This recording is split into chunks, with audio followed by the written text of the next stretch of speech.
Ah, we are Manel and Nicole, and we're the owners of International Training Massage School Thailand Amsterdam. And today we're going to talk about back pain and how it can be reduced by massage. So, back pain. Back pain is very, very, very common, especially nowadays. We will explain to you later. But if you look at the statistics of why people go to the doctor, it is really in the top 10 that people go to the doctor because they have a back pain. Actually, if you look at statistics, they say that 80% of the people worldwide in adults are going to have a back pain once in their life. It can be, or two or more. So it can be a small back pain or a bigger back pain, and it's also one of the most common problems why people call in sick to work. So why they have a sickness leave because of back pain. And actually it can be avoided a lot, back pain, and it can be also decreased by massage. So maybe you can explain why it can be decreased by massage. How does it work? Well, there is facts in science that can show that clearly. So massage reduce back pain because massage reduce, for example, high blood pressure. Massage with the pressure, we can reduce also stiffness on the tissue that recover the whole muscle. This tissue called epimysium. So this tissue is made of connective tissue, recover all the groups of muscles involved in certain movement of your body.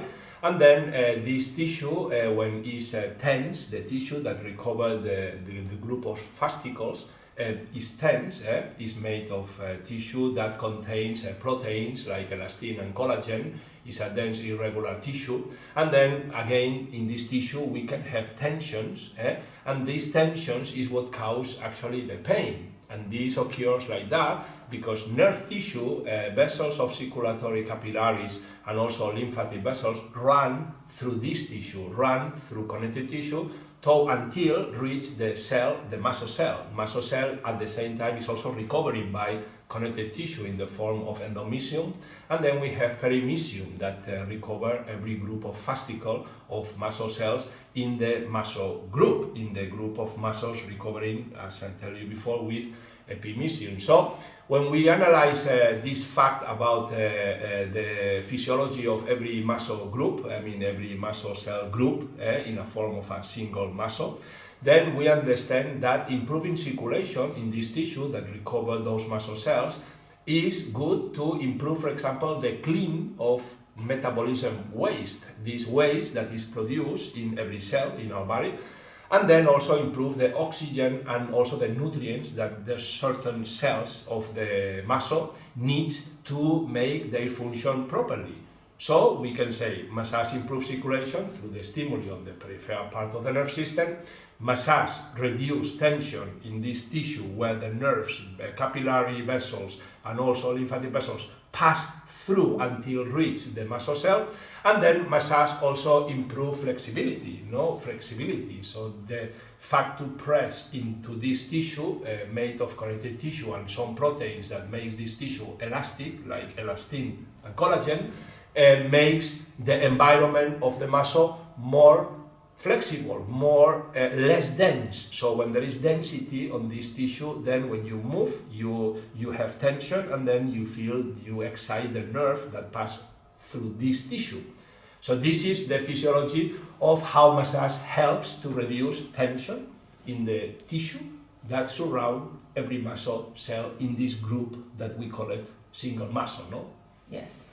So actually we should know one thing before that, when to get a massage, when it's possible to have massage when you back pain. Yeah. Most of the people that nowadays get back pain, it starts actually by not moving enough, by sitting 8 hours a day in a computer, by not moving enough. So you get stiffness in the lower back and not a good circulation. So in this way, we can have massage to improve circulation. Of course. Actually, people with back pain will be people who sit more than 6 hours into a chair, people who don't move enough in the daily day, people with, when you don't use it, you lose it. And this occurs in the body. Yeah? In when this you tissue. Don't use what? When you don't use it, you lose it. Yeah, but and use this what? is a way of talking about when you don't move, when you don't stretch yourself by moving. Every movement that you do involves stretching on certain tissue, and we're talking about this type of connective tissue, then this tissue becomes dense.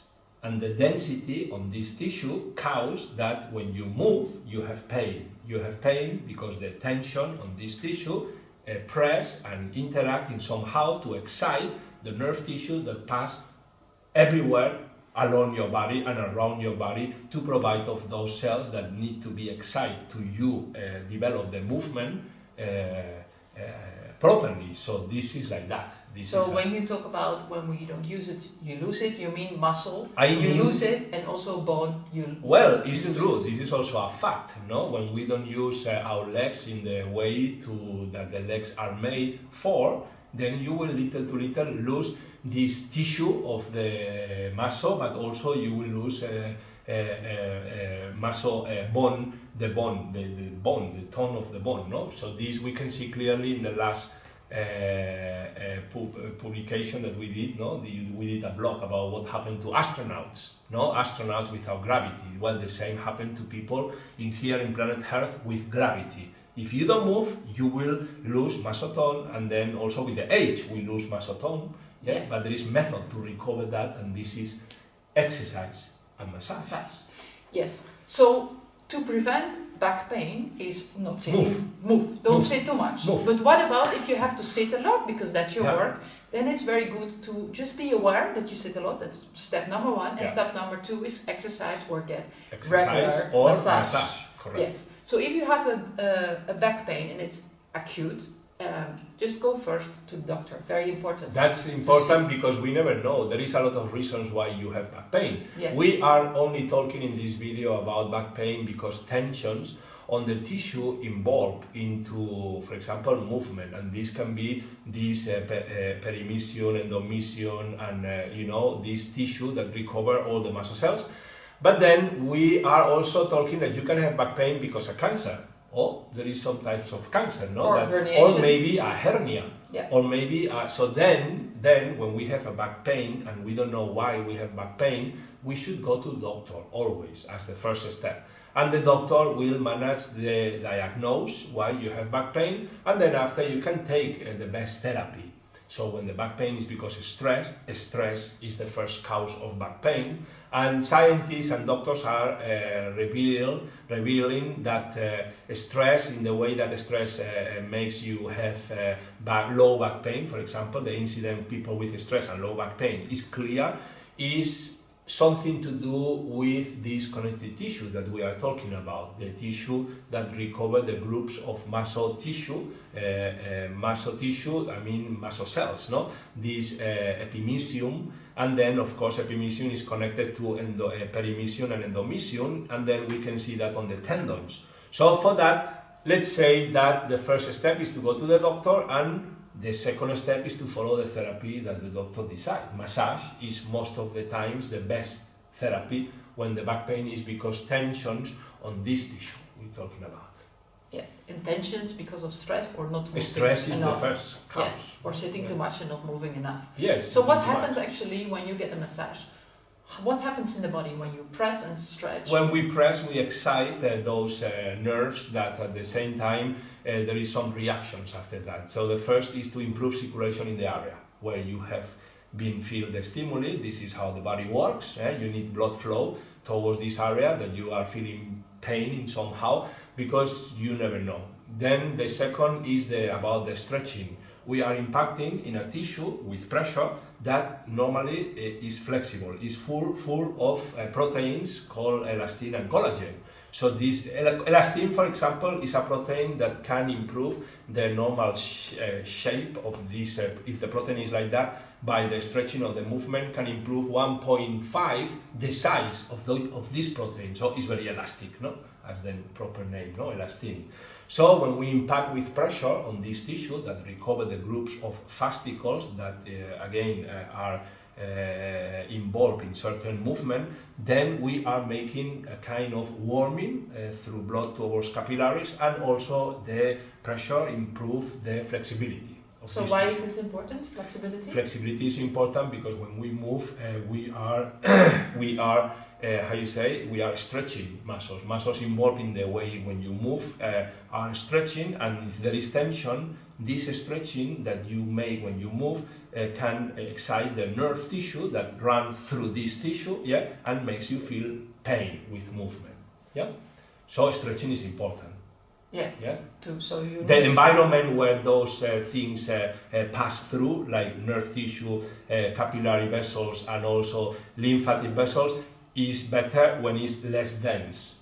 When there is density on this tissue and you move, can cause pain, and when there is density in this surrounding where these things pass through until reach the cell, can be also bad for, can block in somehow capillaries, and can block in somehow veins that remove waste, and this block on these things can make their own functionality of this specific group of fascicles, this muscle, no? So massage improve the environment where the capillaries, nerve tissue and lymphatic tissue run through until reach the cell, no? Yes. So how does it become dense? It becomes dense because stress, for example. It becomes dense when you don't move. When there is no movement, it becomes dense also. How does it work? The work is the same. Look, when you don't use it, you lose it. I mean, if you don't move, then it will become dense by the lack of motion, yeah, but the lack of warm, yeah, actually the lack of blood circulation to this tissue makes this tissue more dense. And you can feel it, eh? If we're talking about this, maybe you don't have a medical background, but you can feel in your back, like, it looks like a little, it feels like a little ball sometimes in the muscle. We are made to move. Yeah, so you feel a little bit, and then that is actually the density that we're talking about, like a knot or something like, feels like that. For certain back pains, the best therapy, when you ask me, for example, I will say movement. Yes. The best therapy, when you have back pain, actually a wrong thing that people do when they have back pain is to just sit and don't move. Yeah. That's the worst for the pain on the back. When we talk about pain in the back, we're talking always about tensions in the tissue that recover these muscle cells. So the worst is to don't move when you have pain in the back. And the best to do when you have back pain is moving, walking. Walking is the best thing for this back pain, again based into tension in the epimysium, not other back pains that again you need to go to your doctor. So what most people do when they have back pain, first they stop moving, and secondly they take pills to reduce the pain. Yeah, those pills based into reduce inflammation that can cause also pain in this group of fascicles when you move, no? But then we found that, I found that too extreme to use chemicals to reduce inflammation, no? And pain. So the best again is to walk, to get massage, if massage can be done, and the best is to move in general, movement. Yes, and massage works actually the same as these kind of painkillers. We're making endorphins, we're putting the endorphins up by massage and reducing the cortisol, and you feel a natural way of cortisol healing. For example, one of the things of cortisol when you overuse this, when you are the whole day in alert, in a kind of mode fight or flight, is chronic inflammation in the tissue. No? Cortisol, when you cannot remove these particles and stay longer, some people use cortisol maybe 7-8 hours a day. This causes chronic inflammation all along the tissue in your body, and then you have pain because this inflammation. So massage reduces pain in the way that massage also reduces cortisol faster from bloodstream, and then massage improve endorphins, massage improve the way that circulation. Yes. Massage improves circulation. So it's actually working the same as a painkiller. Of course, sometimes people really need to take painkillers, but we're talking now that people are taking it too fast. Yes. And if you take a lot of times painkillers too fast, it can also cause secondary effects like stomach aches, things Yeah, or like that. problems on the liver, Yeah. the organ involved in the metabolism of these medicines that you take for back pain, for example, and also the wall of your stomach and duodenum, and you know there is secondary effects. Yeah, every time we take chemicals, or there is organs involved in the changing of these molecules to you can metabolize those molecules that we take when we take ibuprofen, for example. Yes. No? But let's say that some scenarios for back pain, believe me, instead of to take chemicals, we might make a walk, Yeah. for Yeah. 1 hour or so, or maybe you get a massage. Massage is well proved by science that reduce stretch on the epimysium, and massage improve blood circulation towards the area that we press, towards the whole area. Actually, everything is connected in our body. So, Yes, I think the most important, well, I think we believe the same. The most important is, of course, to prevent the back pain. That's so the just best think always about your in every life. disease. Don't sit too much. Take Yes. regularly a massage or regular exercise, and just start to prevent rather than to just start to become healthier when you already have the pain. yes. But I hope we explained to you why massage decreases back pain. And well, we hope that you don't have a back pain. Yes. That's the most important. Prevent it, become healthier. And thank you for watching, and we see you in the next video. Thank you very much. Sawadee ka. Sawadee ka.